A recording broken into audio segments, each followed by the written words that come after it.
Sadhu, sadhu, sadhu. Dhamma greetings to you all. Let's get started.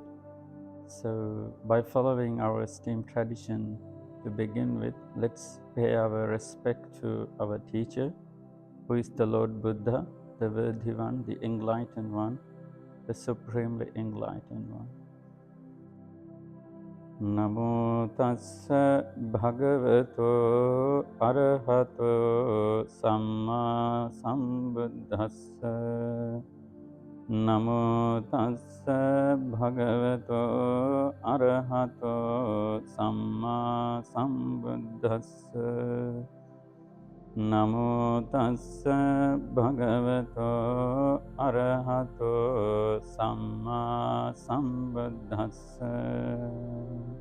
Today, in this session, I am very pleased to welcome two of our Kalyana Mittas coming all the way from United States. We met suddenly over the phone actually. So, Professor Patrick Mendes, visiting fellow at Harvard University. So he is visiting with her beloved wife here, Antonia Mendes, as a visiting fellow at the University of Oxford China Center. So you are both very welcome. Saying so, today we will be finalizing the second step of 4 foundations of mindfulness called Vedananupassana, contemplation of feelings as feeling. Actually, over the past weeks, we have been discussing, learning, and practicing the preliminary steps and teachings of the contemplation of feelings. So today, we will make an end to it, which leads us to the third step of 4 foundations of mindfulness in the course, that's called Chittanupassana, the contemplation of mind. To make a kind of general idea what we are doing here, I think it is worth summarizing the second step of the contemplation of feelings. Actually, we discussed the 3 types of feelings in theory, but in practice too,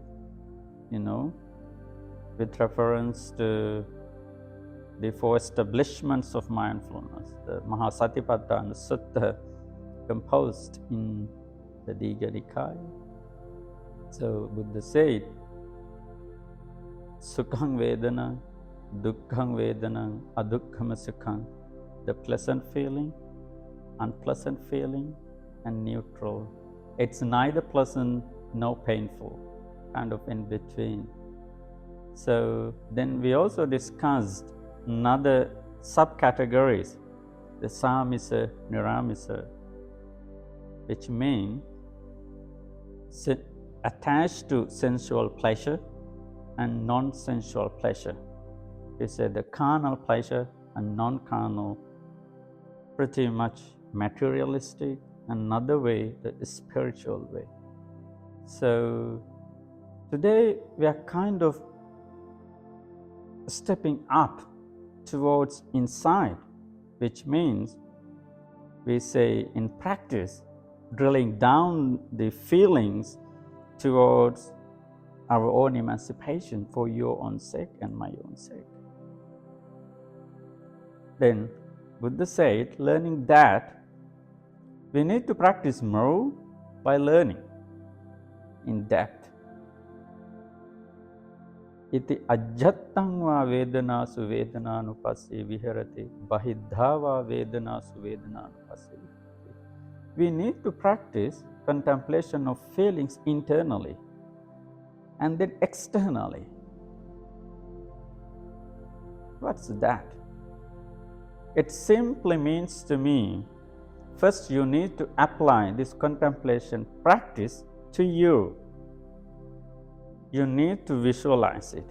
You need to internalize the whole procedure of analyzing your feelings, your emotions, and your thoughts that arise here but not there.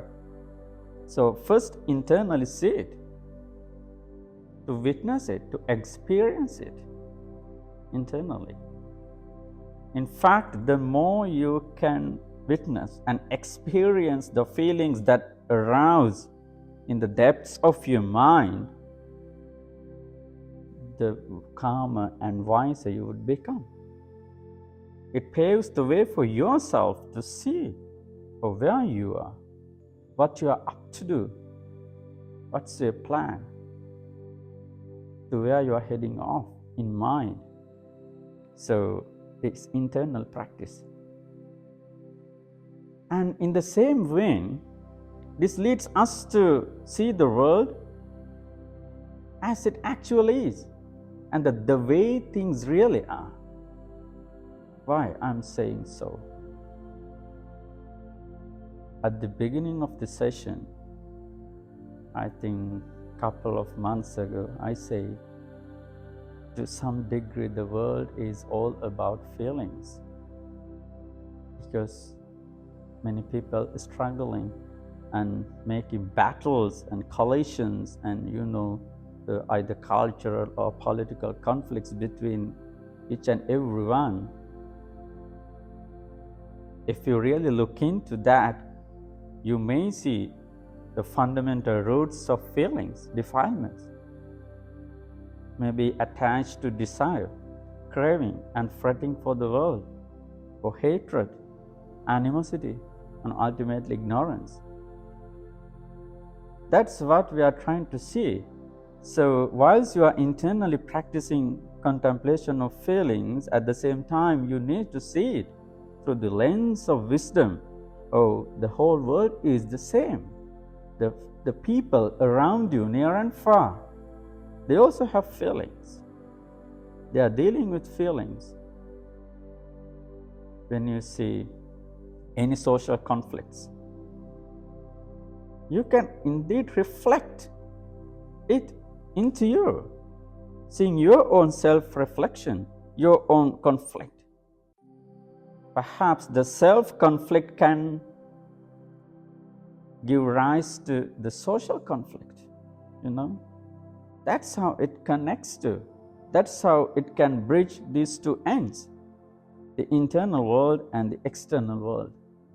So always the practitioner has a role to play to see that, the internal visualization, the internal understanding of who I am, how my thoughts are, how my feelings are, whether I can see them or not. So the more you can see that, the less you feel anxiety, stress, and depression. Above all, when you see the external roads, the external environment in the world, you can slow down very easily. You can calm down under any circumstance in your life. You can make the vicinity of calm and peace around you. Why? Most of the time we are disturbed by so-called external factors, maybe so-called friends, and some dogmatic beliefs coming out of the world, out of your life. We could see that. But ultimately, if you can think, oh, that's external, that's free from me. So then you can see the difference between, this gulf difference between yourself and the world. Actually, when you really delve into that, you see, oh, there is no much difference between yourself and the world. The same. The two sides of the same coin, if I make an analogy to it.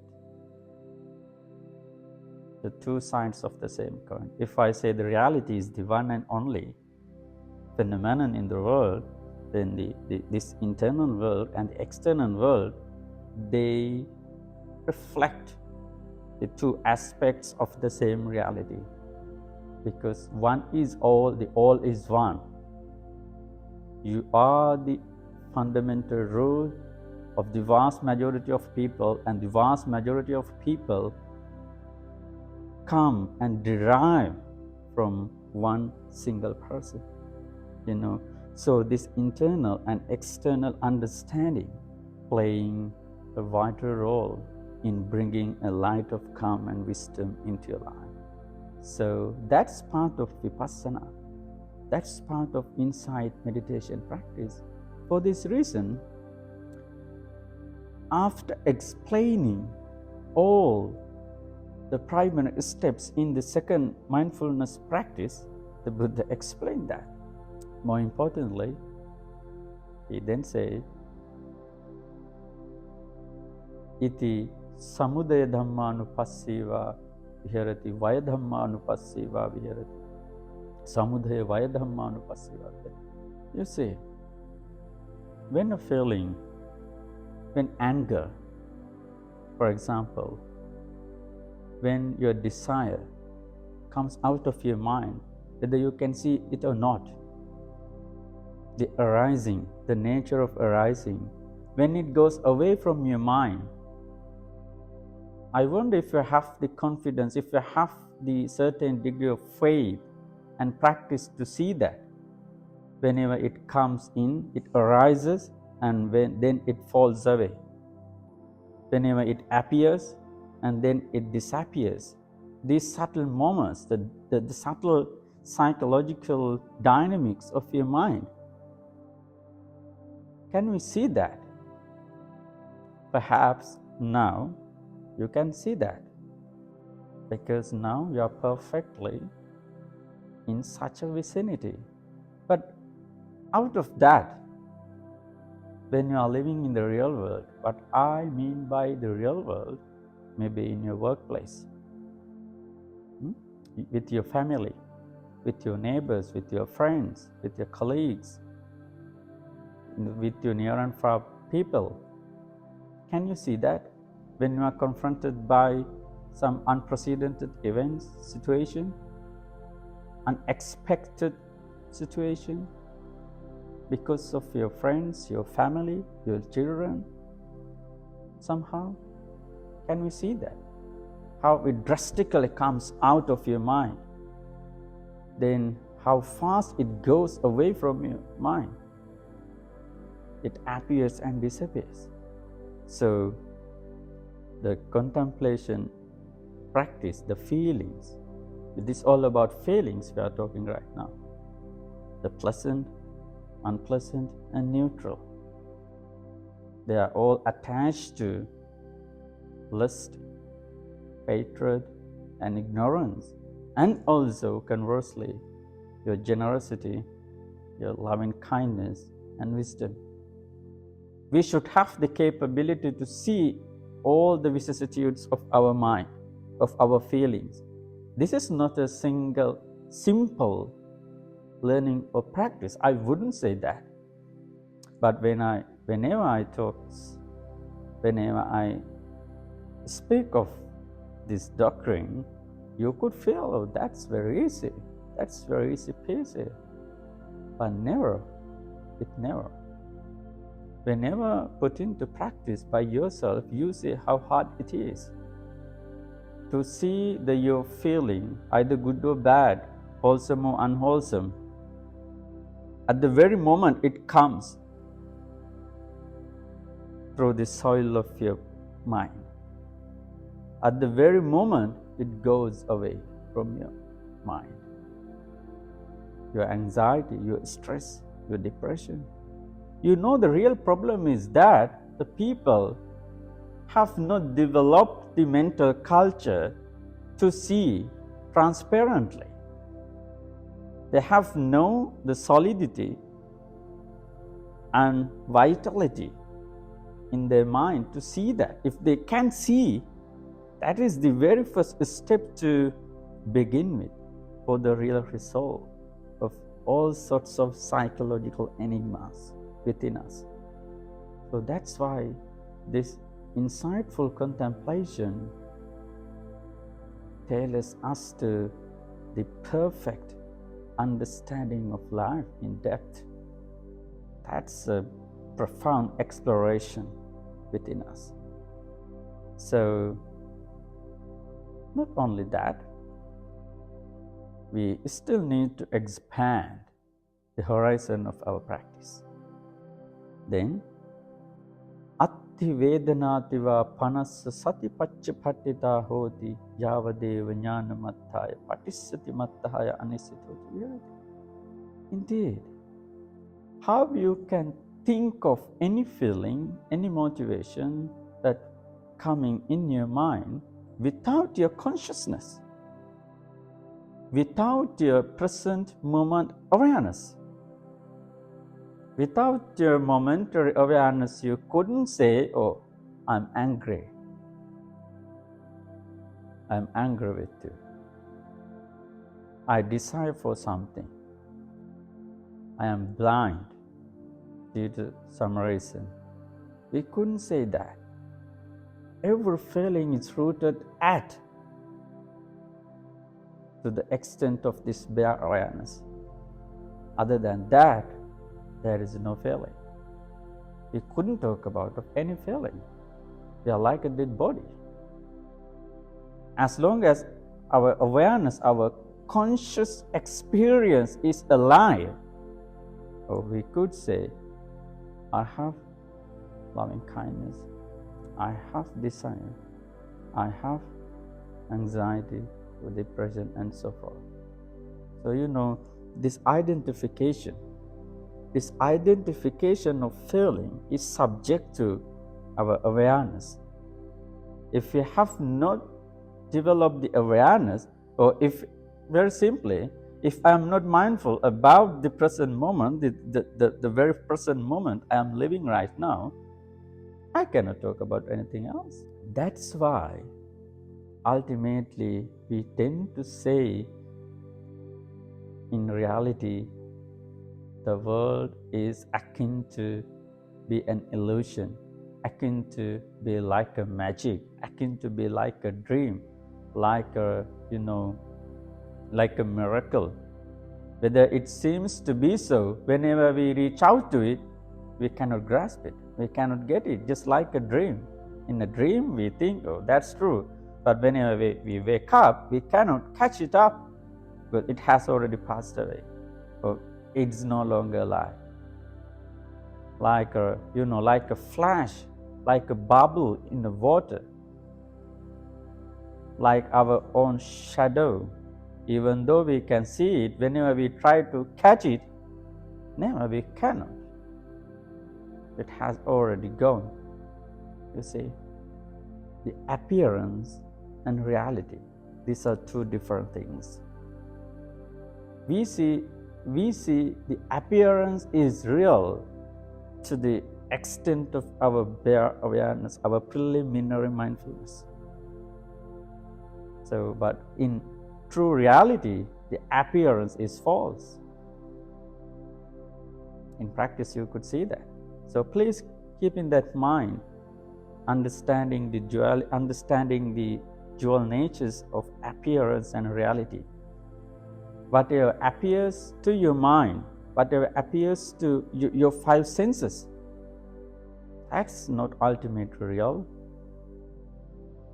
Even though we are entangled by these senses, these sensory contacts through our eye, ear, nose, tongue, body, and mind, you see, all the appearance coming through your disidentification, your tanglement with the world. Once you see it, then no more.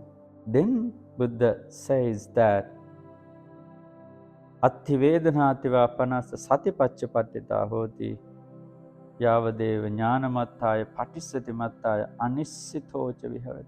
Then we need to live independent. We need to live free of all the defilements, not clinging to anything in the world. Because whenever we attach to something, whenever we subscribe to something, the same entity can give rise to pleasant and unpleasant feelings within us. But if I am not attached to that far, then I can stay very, very calm and solid. in all. But I am trying to tell you, this insightful practice of contemplation of feelings as feelings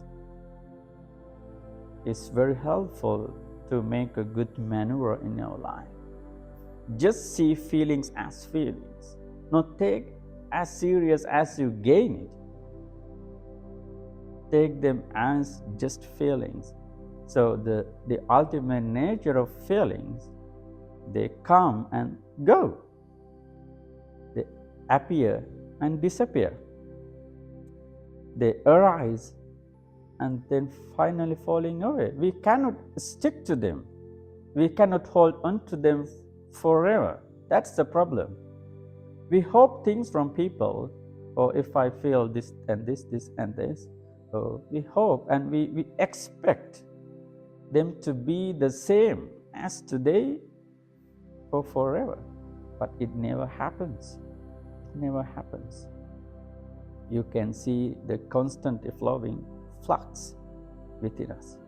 This contemplation of feelings as feelings, the Vedananupassana, this sort of reflection, this sort of meditative practice just ups to the contemplation of mind, our consciousness, how one feeling can lead us to see the whole scope of our mind, the whole variations of our mind. You see, so one single root can give a blast in your mind. That's a mindful boom for the goods, for your own sake. That gives you the real light of calm and peace, rather than the so-called elements that you are always surrounded by. That's my introductory note to today's session. So to summarize it, we simply made known that there are three feelings: pleasant, unpleasant, and neutral, as we learned over the past weeks, and referring to the sensual pleasures and non-sensual pleasures. Today, we finalized it to make a rather thought-provoking maneuver, saying and practicing and understanding another three steps: seeing internally and externally. If you can see the internally and externally, how the feelings work out, then you should be fine with any, disturbing or destructive outcomes or things around you. You should be fine, because then you have developed the real culture of your mind. You have the strength and solidity to see and accept it.